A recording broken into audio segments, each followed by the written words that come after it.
Okay, good morning, everyone. So this morning, the chapter from Thich Nhat Hanh is Cooking with Mindfulness.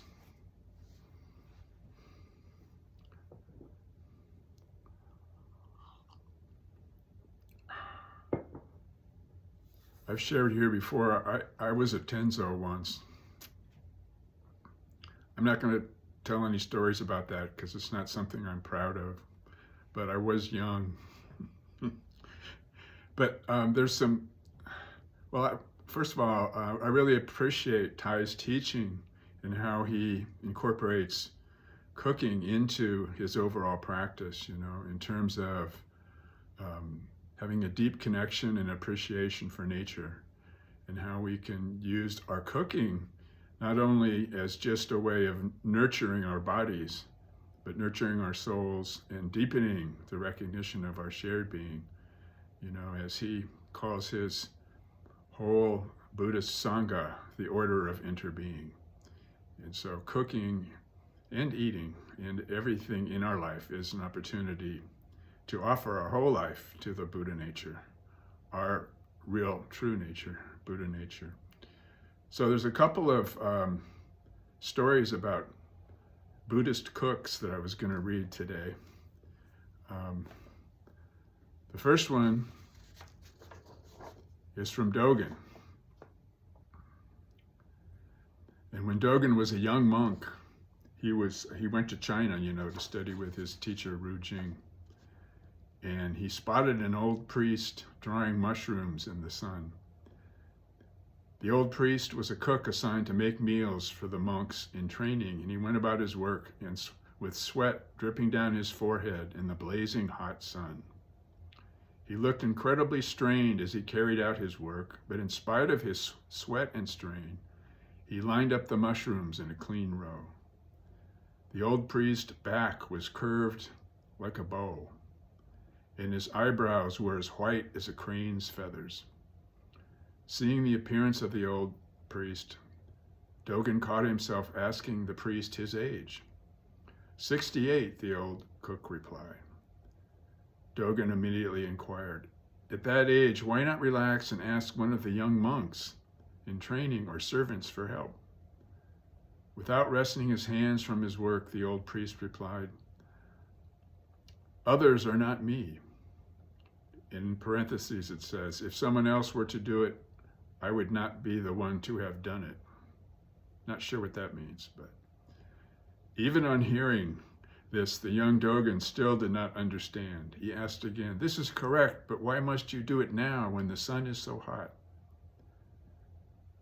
The bow-curved back of the old monk straightened as his face, with eyebrows as white as the feathers of a crane. I guess that was important because he mentioned it twice. Turned to face his young questioner. With a dignified air, he replied, there is no time but now. Only now, when the sun is at its strongest, can mushrooms be dried. Why should I dry them if not, when should I dry them if not now? These two replies had strong impact on Dogen. There was no doubt that these words showed the very way of training undertaken by the old cook and the way of the Zen life.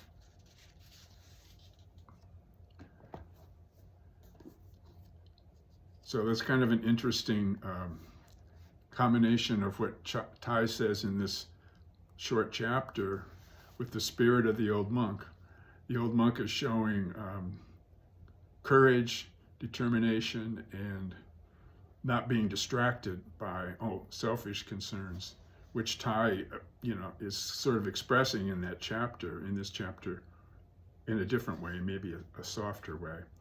So there's another story. I've been reading The 5 Ranks of Zen by Jerry Wick Roshi. At the monastery of Fugai Ekun, ceremonies delayed preparation of the noon meal one day. And when they were over, the cook took up his sickle and hurriedly gathered up vegetables from the garden. In his haste, he lopped off part of a snake, and unaware that he had done so, threw it in the soup pot with the vegetables. At the meal, The monks thought they had never tasted such a delicious soup, but the Roshi found something remarkable in his bowl. Summoning the cook, he held up the head of a snake and demanded, "What is this?" The cook took the morsel, saying, "Oh, thank you, Roshi," and immediately ate it. So the commentary goes on, this dialogue is called Eating the Blame. And it shows how to use a challenge and not be used by it. The cook had nothing to defend. He did not have to make excuses, and he did not take the Roshi's challenge as an accusation. He took the matter in hand and gave everyone a wonderful teisho. This is what our Zen training is about.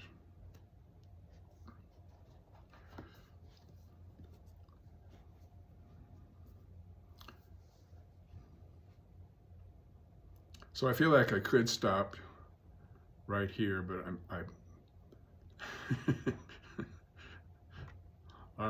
I think I told the story of I was entering my kitchen to prepare a meal a few years ago, and there was a big black snake on the counter, and I had to use my neighbor, 87-year-old neighbor, came and removed the snake and threw it out because it was a black snake, and you don't want to kill it.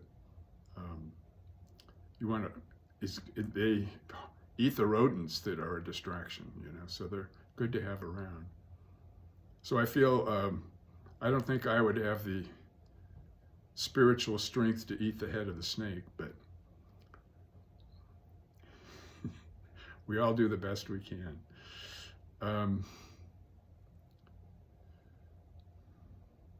Ty mentioned really appreciating the water, clean water, appreciating everything we have in our life, especially clean water, electricity, the opportunity to do this wonderful practice.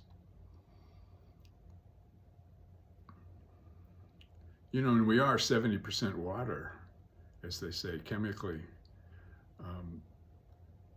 And water is very fluid, so as we contemplate our practice and we contemplate impermanence and how we are connected with everything and everything is always moving, we're discovering our own fluidity. And so Ty, talks about the ocean and the waves or the currents in the ocean and how they're made of water, just like our actual substance is not only mostly water, but also is the awareness that we are.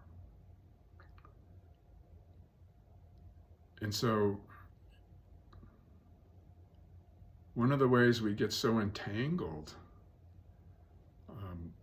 is that we lose sight, and we maintain our entanglement, and we lose the ways of attending to our forgetfulness of this truth that we are this awareness. One of the ways we can practice, is the practice of not grasping at our experience, not turning away from it.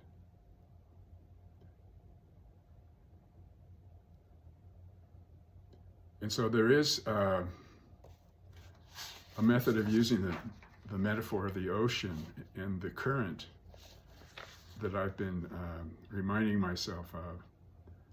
So I wrote it down so I can explain it more clearly. The relation of our sensations or of our experiences and awareness, or our awareness or Buddha nature, is like the relationship of the current in the ocean to the ocean itself. The current is the activity of ocean, like our experience. Our life is the activity of our Buddha nature. The metaphor can help us open to our actual experience of our life activity being the activity of our Buddha nature. Or at least, no matter where we are on the path, open to the possibility of that being the case. So the current is made of ocean water, like our experience is made of our awareness or Buddha nature.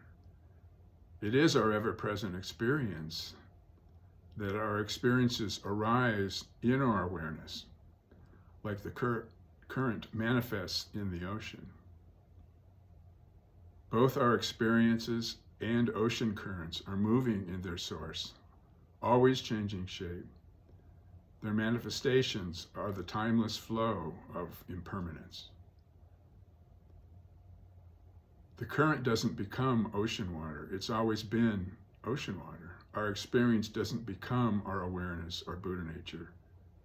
It's always only been the substance of our awareness. So our infinite awareness, our Buddha nature, is what's always been timelessly and boundlessly present every moment of our lives. It's what gives our life the sense of continuity, consistency, and stability. Because what kind of consistency, stability, and continuity can there be in that which is always changing?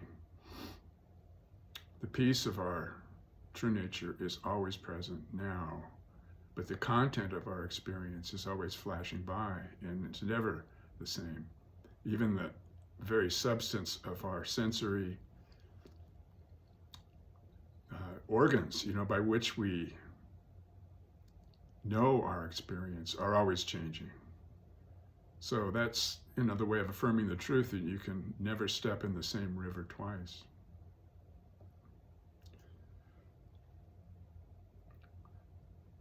So our Buddha nature accepts and absorbs all of our experience, like the ocean manifests, embraces, and totally saturates and dissolves the current.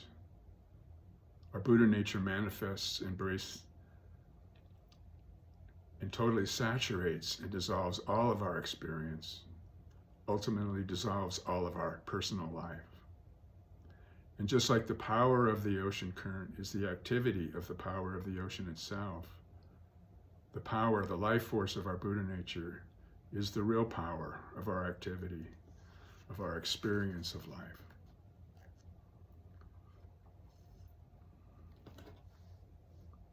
So in our practice, we come in contact with and open to the deep possibility of that we are beyond life and death in our essence. We are the changeless reality that's not perceivable or describable.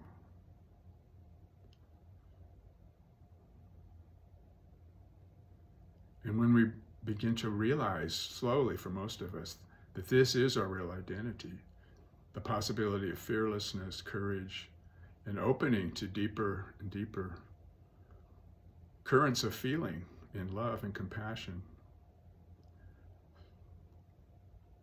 And that doesn't change, that possibility, that reality,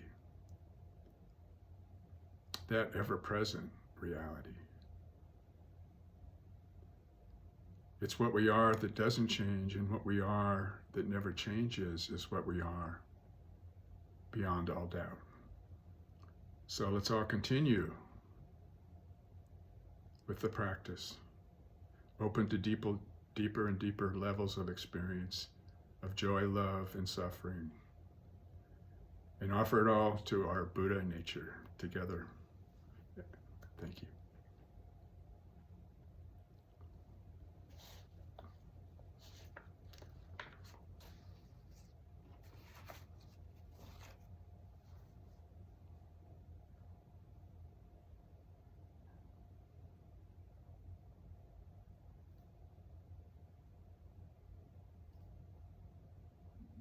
Thank you, Roger.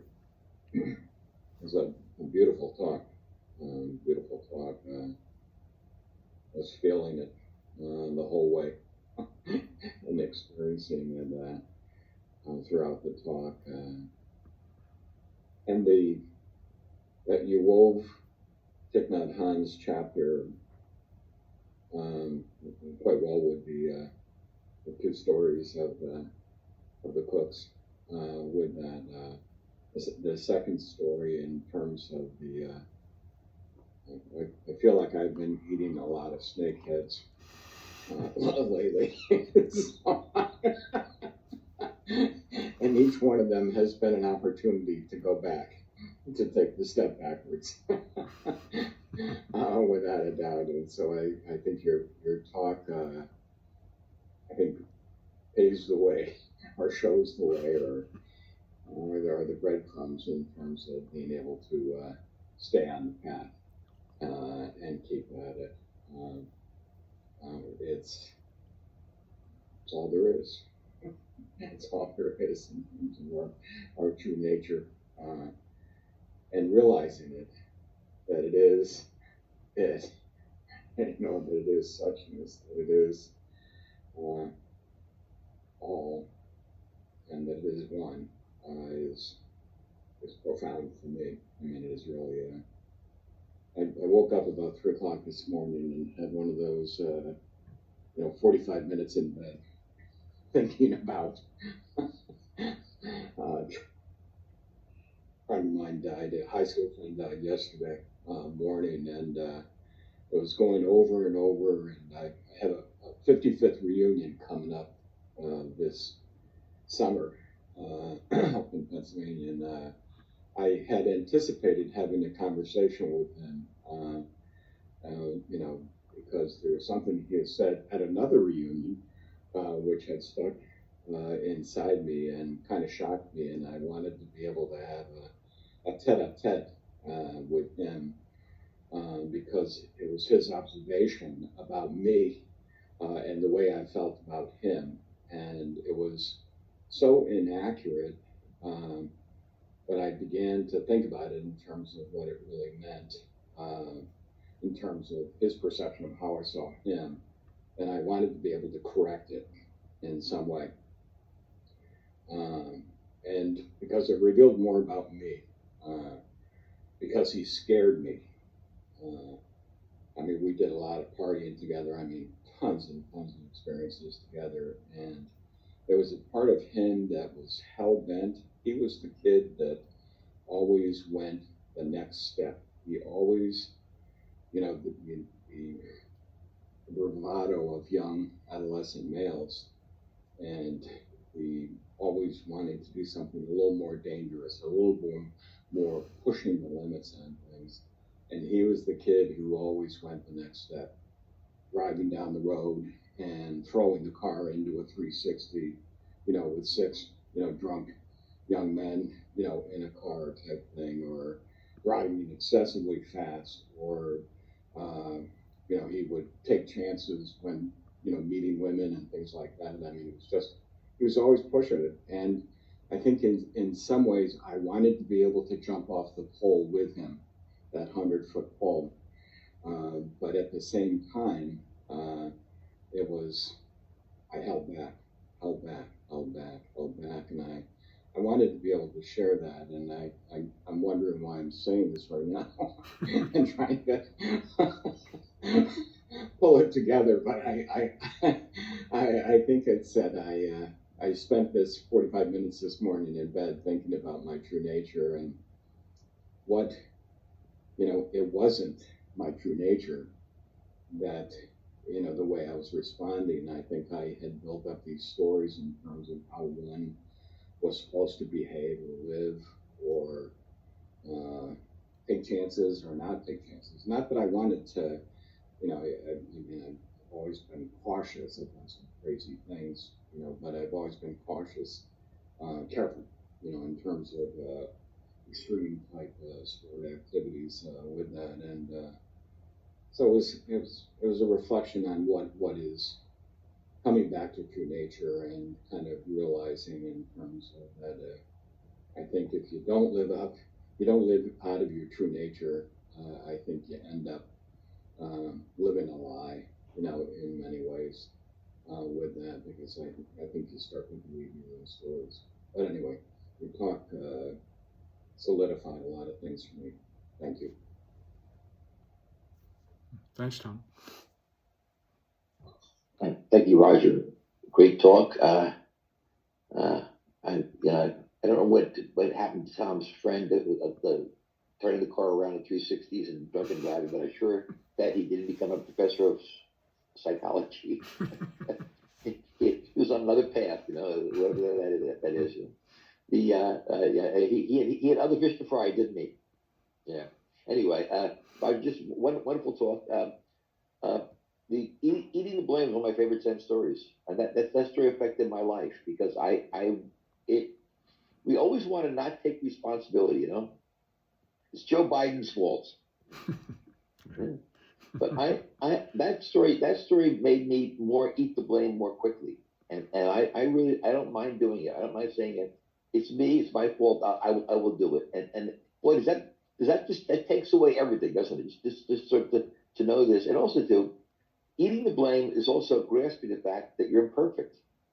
Isn't that the sort of the subject of Zen? Is the Roshi shakes the tree to get those three leaves down, and it's not perfect, So that's it.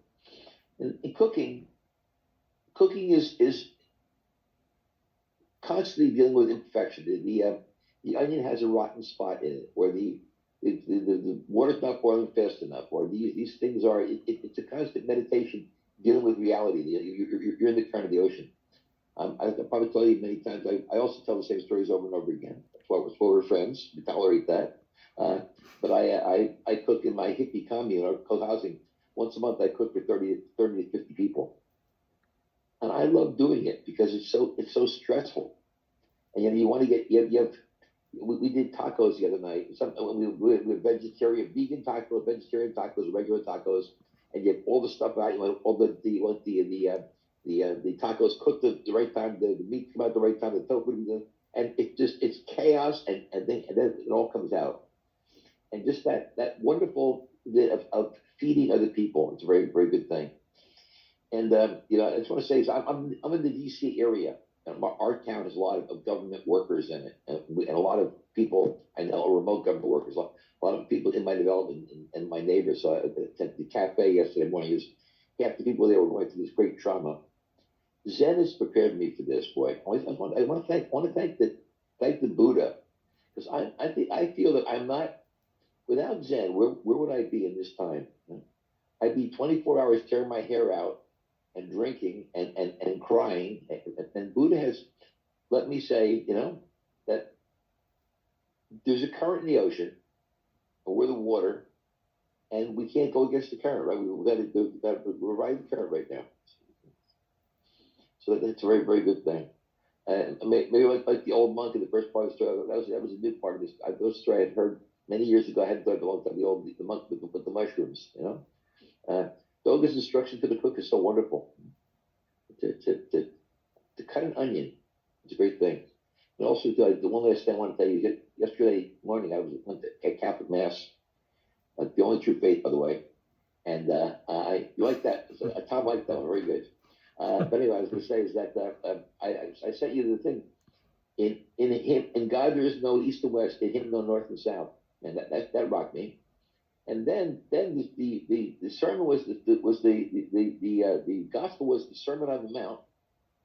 And for the finale, I was thinking about this movie it's called The Great Beauty. It's an Italian film, which I recommend to everybody. It's a film about enlightenment. I was thinking about it and then the priest actually mentioned it in his sermon. So I had all these synchronicities thing. It really hit me. So after that, I went to town and I was at the cafe. People were complaining and crying, and at the same time, I realized that the sanctity and sacredness of our life and sort of the beauty of it amidst all this chaos. So we will survive and be Buddhists, but we're going to go through a time, there's very, very little justice in this world. We're going to be blessed, so that's where we're headed. But I will continue to cut the onion, however. Yeah. Hopefully do it correctly. Thanks, Doug. Yeah. Thank you, Roger. I wish I knew you when you were 10, so. Well, be careful what you wish for. Yeah, I'm sure it's prepared with mindfulness, my brother. Yeah. Yeah, interesting about, well, thanks for your comments about eating the blame. I mean, I was at the gym the other day and I was on the elliptical machine on they have these big TVs, a big row, and one of them close to where I was Fox News, and there's our new Secretary of Homeland Security, and I'm sitting there like, it's becoming like a cartoon government in a cartoon world, I mean, she's the lady that executed her puppy for being too playful. Now she's in charge of Homeland Security. So, but yeah, in terms of eating the blame, it's like,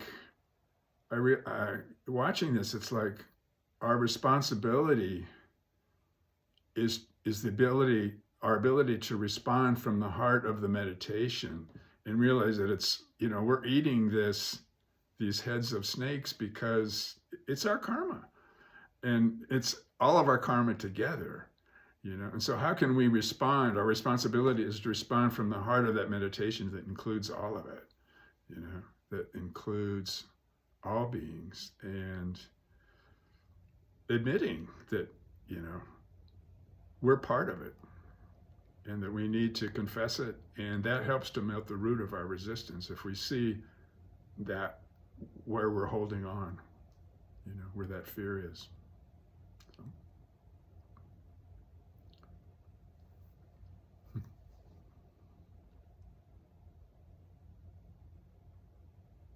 No, I like the stories, but I really like the metaphor,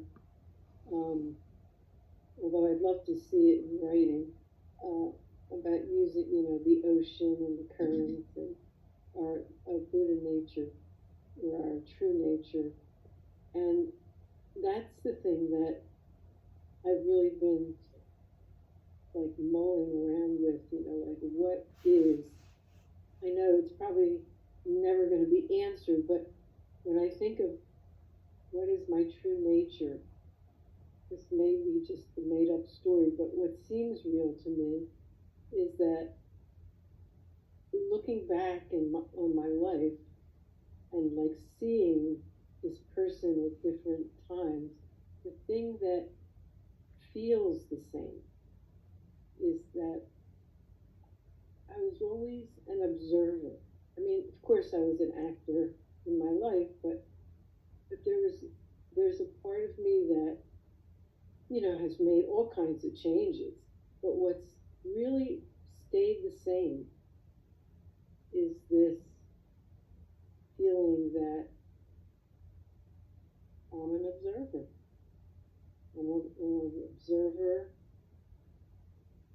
that takes in what's around me. I don't know if that makes sense to you, but that's just the thread that seems to continue. Thank you. Listening. Oh, I would just say, Linda, that makes perfect sense. I think you're describing what, teachers say as the witness, the observer. If we are willing to explore our experience deeply, we see that all the sensory experience, feelings, sight, sounds, and thoughts, the energy of all that is just passing by. But what they are, if we look closely, are their mental events under observation. And what is it that's actually observing all the experience? What Ty says, and I'm starting to be able to say it with more confidence, although I still, there's a little tremor there when I say it, when I try to say it with deep conviction. But what knows our experience is the Buddha nature, and that is beyond birth and death. It doesn't come into awareness or pass away. And so that's kind of the ocean kind of signifies that in that metaphor, the vastness, the vast openness, the peacefulness and the power and the ever-present nature of reality. Thank you.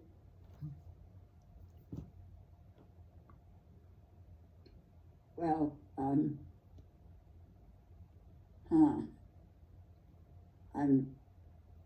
thank you, Roger and everybody.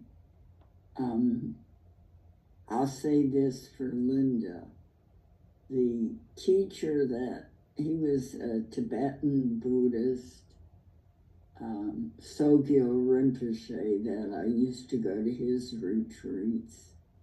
And there was dispute about him towards the end about sexual and other infractions, but he was a very excellent teacher.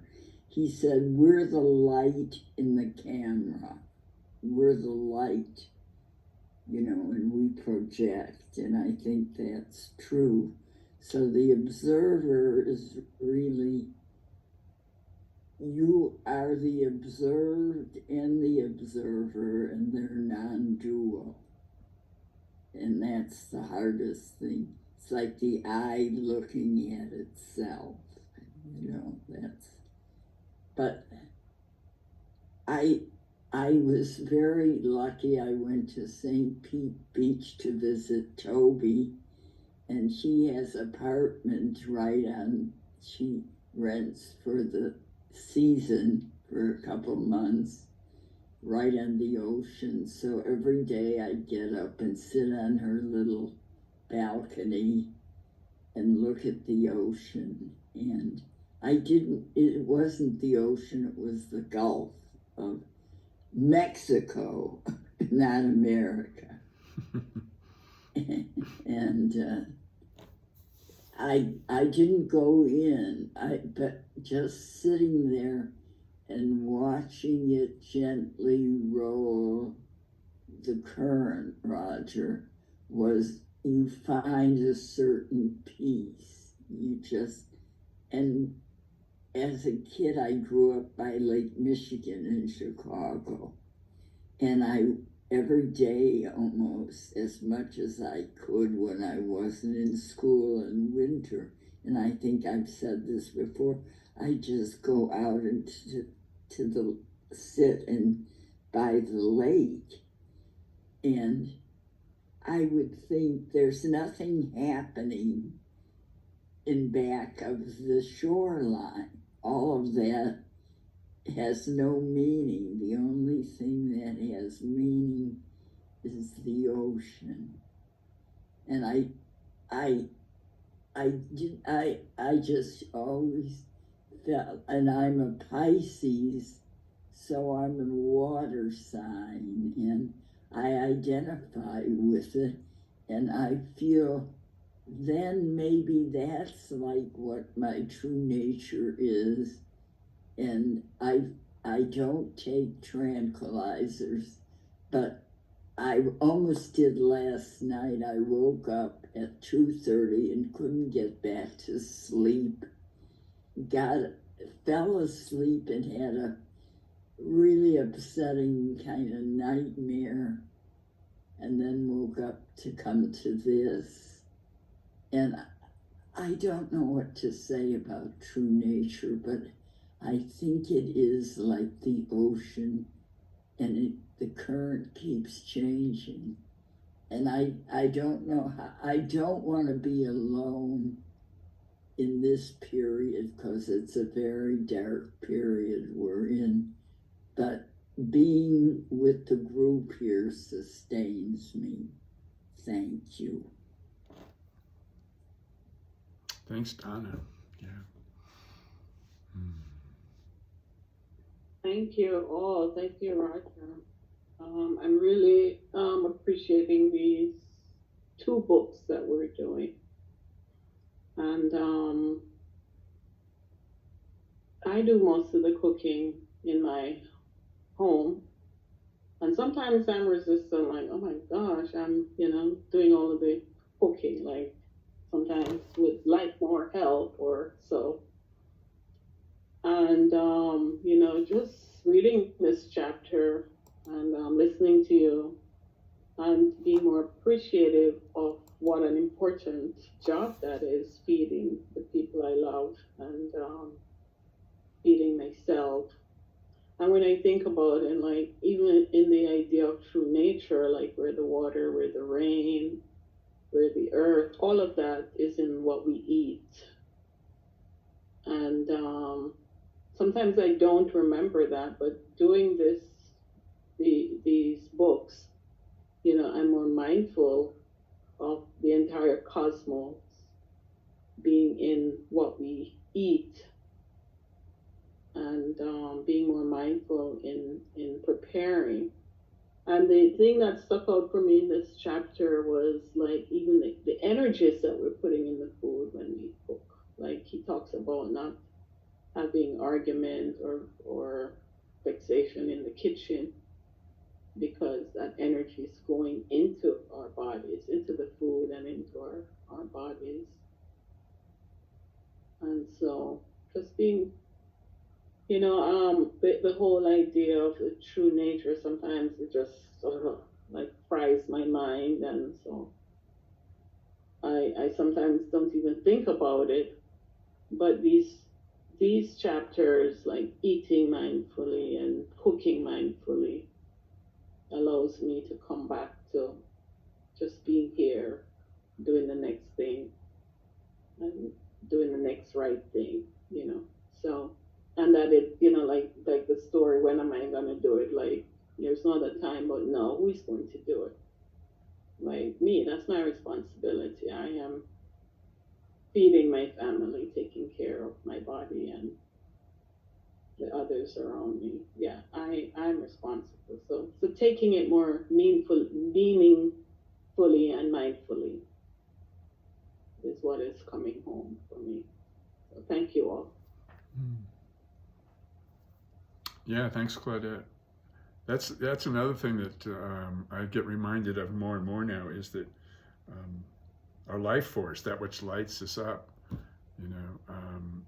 that Donna talked about too. Um, it's not waiting. It's like it's always open. The invitation is always there, and even the gifts we receive that kind of push us, that are painful. Eventually, in my experience, they begin to be transformed, and they can see that they're kind of drawing us back, pushing us back in a way. We're not the doer of our experience. If we look deeply, I mean, it's all kind of spontaneously arising. And where is the self that chooses our experience, chooses our thinking? Can't find that either. So, when we talk about, when the old cook talks about not waiting, you can say, pay attention to the not waiting that's moving us. Even when we're bored and we try and stop, and be lazy, that not waiting is there, is still offering itself.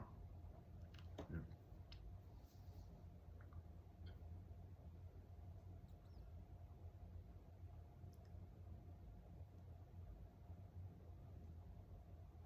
I just would like to say that what Frank sent about Christ being not east, west, north, or south, that is what Torah is. It's the same thing, and it's the same life force, and it's the same. Those are just words that stand for this ineffable thing. I don't know what it is, but that was beautiful about Christ. There used to be a teacher, Matthew Fox, and I loved his writings. He would write about Christ, and and there near my house in Chicago is Loyola University and their bookstore, and they had Matthew Fox, and I went and read him. So it's all the same, and we make the mistake of getting hung up in these different expressions. Oh, this is mine, and mine, when they're all fine. That's what.